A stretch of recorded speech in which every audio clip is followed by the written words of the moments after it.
had a congressman from Wyoming. Now remember, most of Yellowstone is in Wyoming. His name was Dick Cheney. And Dick Cheney, that's right, the vice president.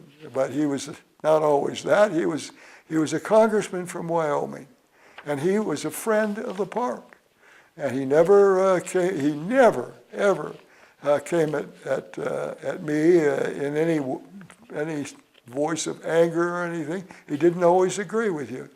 One day I got a call from his guy in Washington, and the word was, "We know you're coming for your courtesy call. After that, Mr. Cheney wants to take you to lunch." So we went to lunch after the thing, and to the Monocle. Everybody goes that wants to be seen. Everybody goes to the Monocle. So we went to the Monocle and had a nice chat and so on. He almost choked to death on a staple in his salad. That's an aside.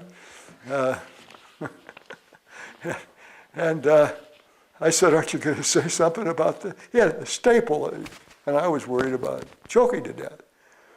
And he choked it out, spit it out. He said, "Well, look at that, staple." I said, "Yeah, look at that. Aren't you going to say something?" "No," he says, "the chances of that happening again, remote." He throw the staple out. Gives you a little slightly different view of Congressman Cheney. Anyway, on the way back to the office, he said, "Let's go over and sit underneath this tree for a while." And I said, "Okay."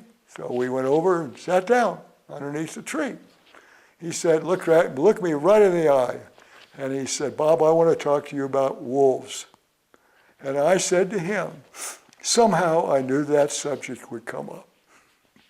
I wasn't going to get through with this with a free lunch. And he said, "I can't support your program." And I said, "I understand. I understand." And he said, "I know my constituents." He didn't talk about himself. "I know my constituents, and I know they don't agree with this, despite what your polls say," because we'd done polls in Wyoming, which were positive. But of course, the polls are done mostly in Cheyenne, Laramie, of course, Jackson, places like that. But anyway, I just thought, I'm on stage here. I've got to say something.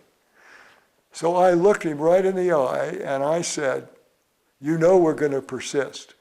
And I waited, and he said, "I know, but I just didn't want us to get hung up on that issue. We agree on so many different planes."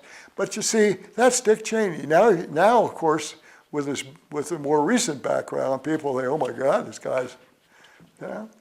But there's another side to him that I saw. And it doesn't make any difference what side it is. You better learn how to work with him. He had a counterpart up here in Montana, and I think I can name names. His name was Ron Marlinay, very strong, opinionated guy, and a right winger, so to speak. And his background was in livestock, things like that, and he could yell and scream at me. He said, "You know, you got to keep this stuff up. We're going to have your head on a platter." And so, you know, you just sort of listen to him there, you know, and don't argue with them. You don't engage them. I don't engage them. Just let it go. And, you know, well, people have strong feelings, and I know you do. And just let it go.